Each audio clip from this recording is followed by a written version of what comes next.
আসসালামু আলাইকুম। খেজুরের গুড় সংগ্রহ করে আমরা গ্রামের পথ ধরে হেঁটে যাচ্ছিলাম। তো আমার পিছনে দেখতে পাচ্ছেন যে একজন সম্মানিত কৃষক ভাই, তো উনি আসলে এখানে লাঙ্গল দিয়ে হাল চাষ করছে। ঠিক আছে, তো আসলে লাঙ্গল দিয়ে হাল চাষটা কিন্তু আমরা এখন দেখি না। আমরা দেখি যে এই আধুনিক যুগে ট্রাক্টর দিয়েই বেশিরভাগ কাজ করা হয়ে থাকে হাল চাষে।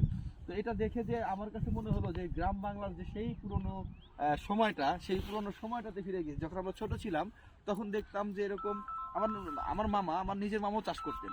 তো আমি দেখতাম এরকম, তখন এরকম গরু দিয়ে এরকম হাল চাষ করতেন। ঠিক আছে, তো আজকে আমি এখানে আমাদের একজন ভাইকে দেখতে পাচ্ছি, আসলে উনি এরকম গরু দিয়ে হাল চাষ করছেন। আসলে এর কথাটা তো ওনার সাথে বলি। কেমন আছেন আপনি? ইনশাআল্লাহ ভালো আছেন? আচ্ছা, আপনি তো দেখছি যে বহুদিন পরে আমি দেখলাম যে আসলে গরু দিয়ে হাল চাষ করার বিষয়টা। আসলে গরু দিয়ে হাল চাষ করার মানে কারণটা কি? এখন তো আধুনিক যুগ, তাই না? গরু দিয়ে হাল চাষ না করলে তো হয় না। গরু দিয়ে হাল চাষ তো করাই লাগবে। সমস্যা নাই, আমি কথা বলছি। গরু দিয়ে হাল চাষ না করলে আবার ভালো হয় না।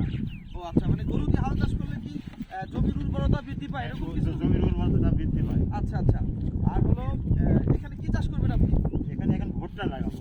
ভুট্টা দেখেন একই এই জমিটা আপনার? আচ্ছা, এখানে শুধু ভুট্টাই চাষ করেন না অন্যান্য সবজি আবাদ করেন? অন্য সবজি এর আগে ইয়া ছিল কি, ভেন্ডি ছিল। এর আগে ভেন্ডি ছিল? জি। ও আচ্ছা আচ্ছা। ভেন্ডি ভুট্টা আর কি আবাদ করেন একটু শুনি আপনার থেকে। ভেন্ডি ভুট্টা করবো, দেওয়ার পরে আবার ভেন্ডি করব। আবার ভেন্ডি করবেন না? ও আচ্ছা আচ্ছা, যাক, মানে মোটামুটি 12 মাসই আপনার এখানে চাষবাস হচ্ছে? হ্যাঁ, 12 মাসই চাষবাস হচ্ছে।